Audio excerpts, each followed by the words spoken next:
Ion channels, G proteins, receptor subunit proteins. Many of these concepts were developed after we received our training.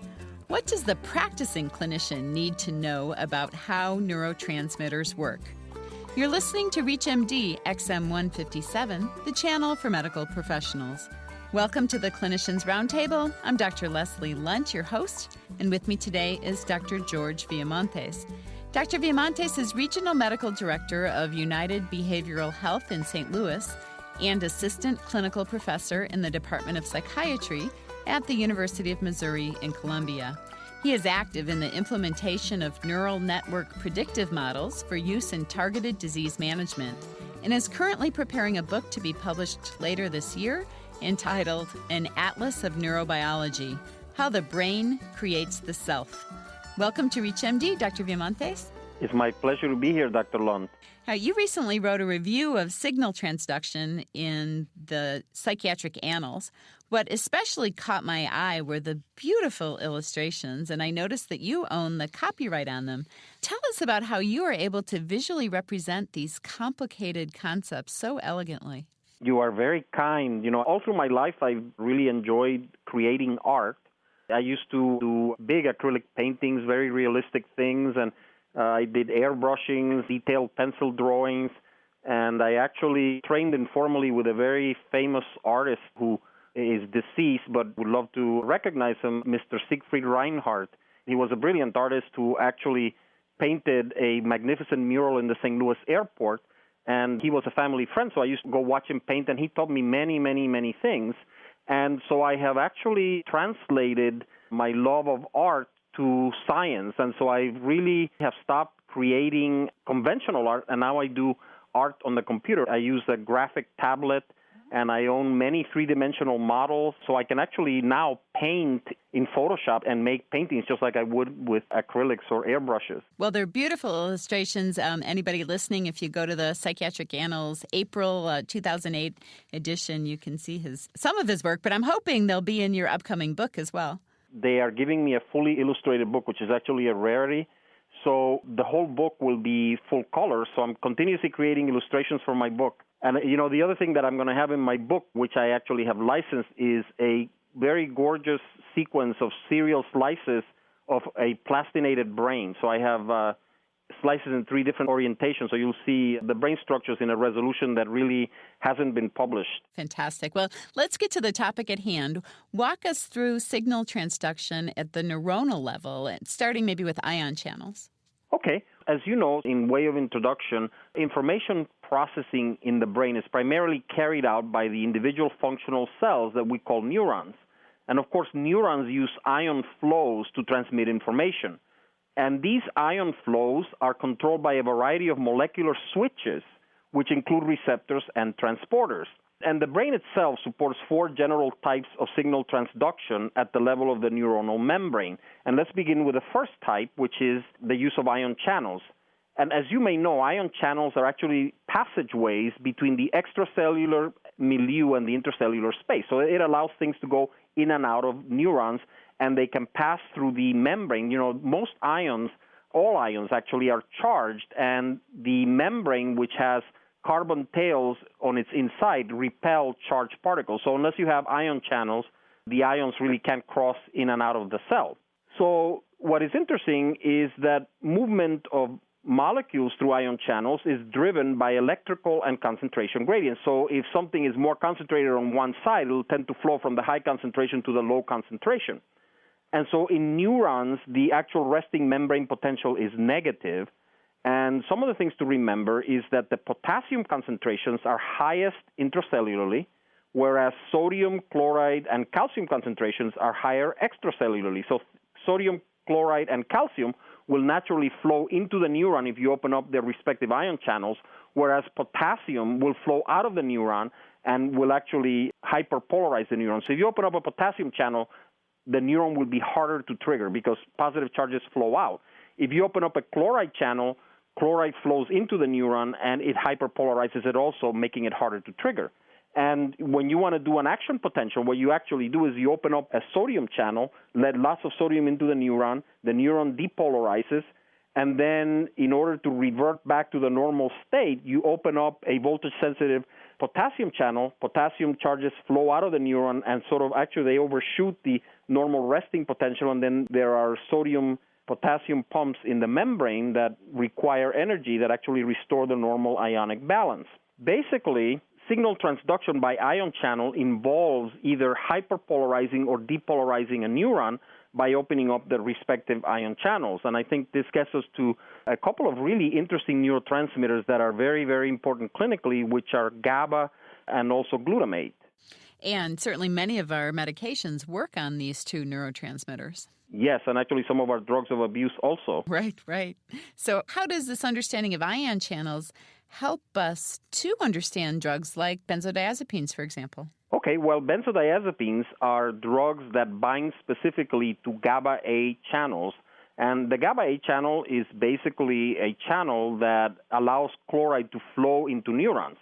And it is normally activated by the neurotransmitter called GABA, or gamma-aminobutyric acid. And so basically, GABA channels are located throughout the brain, and they basically modulate brain signals and don't allow things to get too strong. In fact, some of the things that activate GABA channels are anticonvulsants.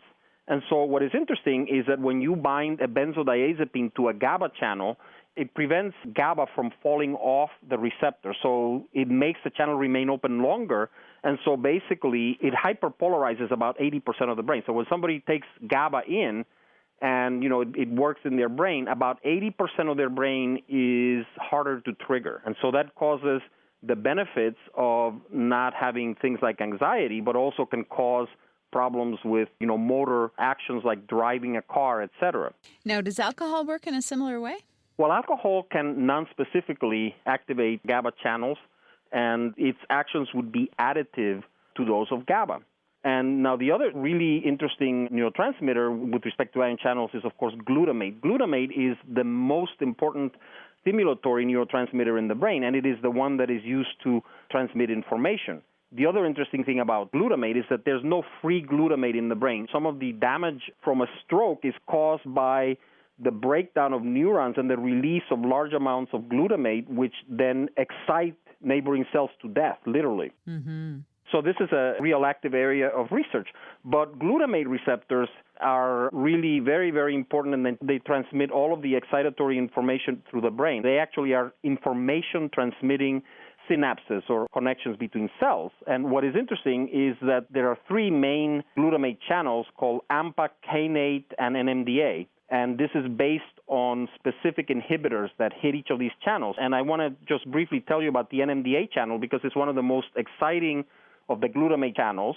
And this particular channel is thought to function in memory and learning. And the reason is that it is really pretty much of a coincidence detector, because in order to open up an NMDA channel, which is actually a chloride and sodium channel, what you have to do is depolarize the neuron. So the neuron has to be activated by some other channel and then hit it with glutamate. So it takes two things. It takes depolarization of the neuron and also activation by glutamate. So when those two things happen, then this channel opens, and basically you can then have neurotransmission through it. And, this is the channel that basically is blocked by the substance called phencyclidine, or PCP. So PCP can cause very, very, very dangerous effects because it blocks one of the main information channels in the brain. If you're new to our channel, you're listening to ReachMD XM157, the channel for medical professionals.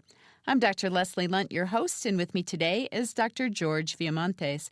We are discussing signal transduction at the neuronal level. Now, Dr. Viamontes, are there any other neurotransmitters that are best understood by looking at ion channels? Well, there's a couple of really interesting ones. One of them, of course, is the nicotinic acetylcholine receptor, and this is the receptor that is responsible for the effects of nicotine. What is interesting is that we have nicotinic acetylcholine receptors in the ventral tegmental area, which is a region of the brain that releases dopamine to other parts of the brain. And most addictive substances activate dopamine released by the ventral tegmental area. And so this is exactly what nicotine does. Nicotine activates dopamine released by cells of the ventral tegmental area because they have nicotinic receptors. Now, what's interesting is that nicotine actually will deactivate its receptors very quickly. So in a matter of minutes to an hour or so, the nicotine no longer can activate receptors until you let them rest for a while. So this is why people who smoke enjoy the first cigarette of the day much more than the ones throughout the day. But it keeps them smoking, right? It keeps them smoking because of the release of dopamine into the nucleus accumbens from the mental tegmental area. Now, the other receptor that is really an ion channel is the serotonin 5-HT3 receptor. And this is an interesting receptor because it's present throughout the GI tract and also in the area postrema of the brain, which is an important nausea center in the floor of the fourth ventricle right next to the obex. And what is interesting is that we have a variety of agents that can block 5-HT3 receptors. And one of the ones that I wanted to tell you about, because I have a really interesting clinical case, is the antidepressant called mirtazapine. And mirtazapine is a very interesting antidepressant because it doesn't work by blocking reuptake of either serotonin or norepinephrine. It actually works its antidepressant effects by stimulating the release of norepinephrine and serotonin. But in addition, it also blocks serotonin 5-HT3 receptors, and it has antiemetic properties. And I'll give you an example of a patient who really benefited from this. I come from a family of psychiatrists. My wife is a psychiatrist, my father is a psychiatrist, and my mother was a psychiatrist. Wow. So actually, one day I was covering one of my dad's patients, and this was a patient who had just undergone cancer chemotherapy. She was very ill. She was very depressed. She couldn't sleep, and she had intractable nausea. So she ended up in the psychiatric unit, believe it or not, in the inpatient psychiatric unit, and mirtazapine had just come on the market. And I said, well, there's a medication that may be helpful to you. And she said, I'll try anything. I really just can't function. I gave her a dose of mirtazapine, and mirtazapine has tremendous effects that are sleep-promoting. So the patient slept all night. The nausea was completely gone, and you know what? She walked out of the unit the very next morning like a new person. She thought it was a miracle drug. But of course, the downside is for those of us that don't have intractable nausea, it can cause tremendous weight gain, right? Yes. There are certain categories of patients for whom that isn't a problem, and so those are the patients that you would want to use that on. Absolutely. Well, thank you so much for being on our show today. You're very welcome. It was my pleasure. We've been talking about ion channels with our guest today, Dr. George Viamontes. I'm Dr. Leslie Lundt. You've been listening to the Clinicians Roundtable on ReachMD XM 157, the channel for medical professionals. To listen to our on-demand library, visit us at reachmd.com. If you register with the promo code RADIO, you'll receive 6 months of free streaming for your home or office. If you have comments or suggestions, give us a ring at 888-MD XM 157. Thank you for listening.